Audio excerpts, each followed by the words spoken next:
భారతీయ ఛానల్కి స్వాగతం. జై శ్రీరామ్, హర హర మహాదేవ్. అగ్ని 5 అనే మిసైల్ ఈ మధ్య టెస్ట్ ఫైర్ చేశారు. అది దాని ఫీచర్స్ మీకు చెప్తాను, వినండి. అది డిఆర్డిఓ సెంటర్స్ కనిపెట్టారండి. ఒక లేడీ, ఆవిడ పేరు షీనా రాణి, ఆవిడ సైంటిస్ట్. ఆవిడ బ్రెయిన్ చైల్డ్ అగ్ని 5.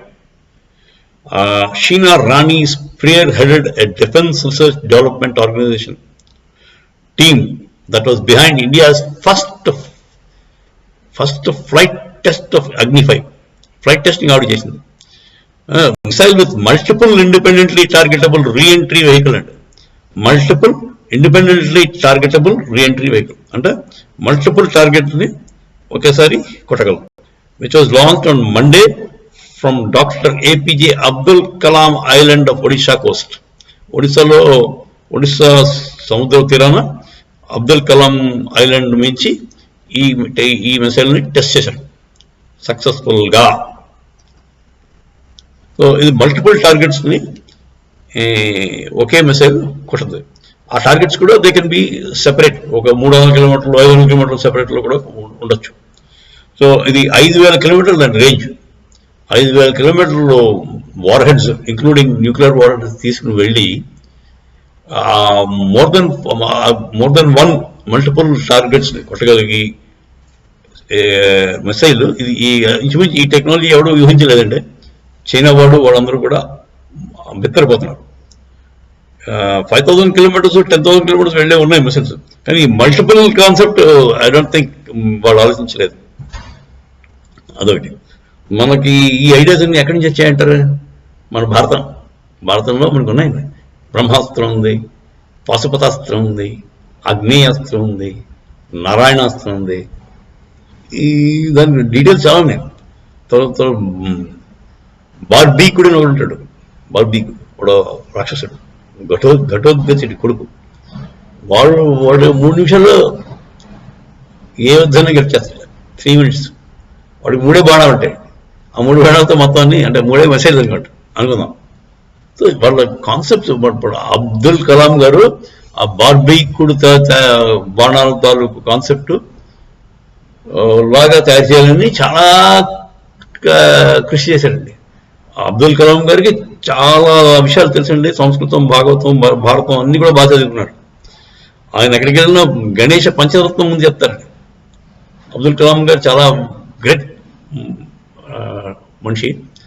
ఆయన ఇస్లాంలో పుట్టారు కానీ ఆయనకి హిందూ మతం గురించి చాలా అవగాహన ఉందండి. సో ఆయన పాపం ఈ బార్బీకుడు చేసిన 3 బాణాలు ఆ టైప్ మెసేజ్ చేద్దామని దాని గురించి మాట్లాడారు. చాలా విచిత్రమైన బాణాలండి. ముందు అవతల ఐడెంటిఫై చేస్తాం. మనుషులు ఎవరెవరిని కొట్టాలో ముందు ఎంచుకుంటాడు టార్గెట్స్ అని. కంటిన్యూ ఫస్ట్ బాణం వెళ్ళి అందరిని ఐడెంటిఫై చేస్తాం, మార్క్ చేస్తాం. వీళ్ళని కొట్టాలని, వీళ్ళని ప్రొటెక్ట్ చేయాలి. 3వ బాణం వెళ్ళి కొట్టవలసిన కూడా చేస్తాడు. సో ఇంత అడ్వాన్స్డ్ అసలు ఆ థాట్ ప్రాసెసే ఆశ్చర్యం. సో అంత ఆలోచన వచ్చిందంటే వాళ్ళు కాదు గొప్ప. వాళ్ళు అంటే అపకారం జరగాలి ఓన్లీ ఫర్ బ్యాడ్ థింగ్. అంటే మన శత్రువులుగా అపకారం. అందుకని న్యూక్లియర్ బాంబు వేస్తావు, నేను పోతాను, నువ్వు పోతావు అంటే ఎందుకంటే వేస్ట్. ఇప్పుడు ఈ న్యూక్లియర్ వార్ఫేర్ మాది పదార్థభావం అంటారు. రష్యా వాడు, అమెరికా వాడు మూర్ఖులు అవుతాడు. వాడు వేస్తే వాడు వాడిపోతాడు. తర్వాత దాని రేడియేషన్ ఎఫెక్ట్ వాడికి వచ్చేస్తాడు. సో ఇవాళ ముందేమో రష్యా పోద్ది, తర్వాత ఏమో వీడు పోద్ది. అలా ఉంటుంది ఎఫెక్ట్. సో వీళ్ళకి ఇంకా ఇన్ఫెంటైల్ స్టైల్లో ఉన్నారు మన వాళ్ళు. ఎప్పుడెప్పుడో చాలా ఇష్టం ఆలోచించారు. బాంబులు అంటే, మిసైల్స్ అంటే ఆ టెక్నాలజీయే వేరు. ఎందుకు పాశుపతాస్త్రం అది వేస్తే మొత్తం పాండవులతో వంశం లేస్తున్నాడు.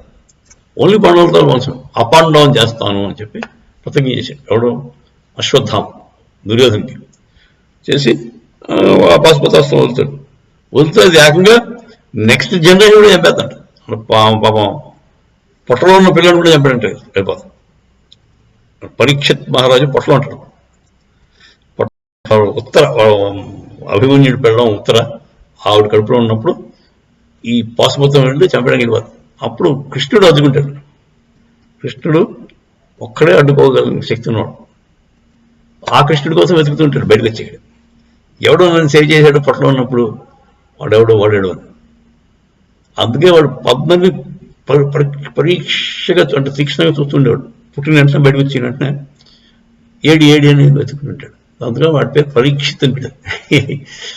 సరే, ఇలాంటి మన వాళ్ళ కాన్సెప్ట్సే వేరండి. వాళ్ళ వార్ టెక్నాలజీ ఆ రోజుల్లో చాలా అడ్వాన్స్ ఇప్పటికంటే. ఇప్పుడు పనికిరాని వార్ టెక్నాలజీ అంటే కొలాటరల్ డ్యామేజ్ ఎక్కువ. కొలాటరల్ డ్యామేజ్ అంటే మీకు అర్థమైంది కదా. ఇప్పుడు హమాస్ మీద అటాక్ ఇస్తున్నారు పాపం ఇజ్రాయెల్ వాడు. అటాక్ ఇచ్చినప్పుడు హమాస్ తీవ్రవాదులు ఒకటి చేస్తే 10 మంది, ఎందుకంటే వాడు వెనకాల లాక్కుంటాడు. 10 మంది మామూలు పౌరులు వేసిపోతున్నాడు. మామూలు పౌరులు మధ్యలో కూర్చుంటాడు, హాస్పిటల్లో దాక్కుంటాడు, స్కూల్లో కూర్చుంటాడు, స్కూల్ పిల్లలు వేసిపోతారు వాడి వల్ల. సో ఈ కొలాటరల్ డ్యామేజ్ వారి వల్ల చాలా ఎక్కువ ఈ కాలం వాళ్ళలో. తెలివి తక్కువ, మూర్ఖపు, ఏదో ఆయుధాలు ఉన్నాయి, పవర్ ఉంది, వేసేస్తున్నా అని తప్ప ఆలోచన తక్కువ. మన వాళ్ళు అలా కాదండి, మన వాళ్ళు చాలా అడ్వాన్స్ టెక్నాలజీ. సరే, ఈవిడ మన సైంటిస్ట్, డిఆర్డిఓ సైంటిస్ట్, ఆవిడ ఆధ్వర్యంలో ఈ టెస్టింగ్ జరిగిందండి. మన అగ్ని 5 మిసైల్ టెస్టింగ్ జరిగింది. ఆవిడ ఆర్ షీనా రాణి అంటే ఆవిడ పేరు. డిఫెన్స్ డిఆర్డిఓ తాలూకు టీంని ఈ ఫస్ట్ ఫ్లైట్ టెస్ట్ ఆఫ్ అగ్ని 5 ఆ టీం ఎవరైతే కండక్ట్ చేశారో ఆవిడ చేయించింది. అది ఒడిస్సా కోస్ట్లో చేశారు. అది విజయవంతంగా చేశారు. దీనివల్ల మన మిసైల్ టెక్నాలజీ, మన మిసైల్ పవర్ చూసి చైనా వాళ్ళు, ఈవెన్ అమెరికా అండ్ రష్యా వాళ్ళు కూడా భయపడవలసిన అవసరం ఎంతైనా ఉంది. ఎందుకంటే మన వాళ్ళు రాకెట్ లాంచింగ్ టెక్నాలజీ చూశారు, మన వాళ్ళ క్రయోజెనిక్ ఇంజిన్ తాలూకు ఎఫిషియన్సీ చూశారు. వాళ్ళు ఆశ్చర్యపోతారు. ఏమిటి ఒక క్రయోజెనిక్ ఇంజిన్ వెళ్ళి అన్నాళ్ళు 1 or 2 years పాటు అలా ఉండిపోవడం ఏంటి అని. సో ఇదండి మన అగ్ని 5 టెక్నాలజీ హిడెన్ బిహైండ్ ఇట్ గురించి విషయాలు.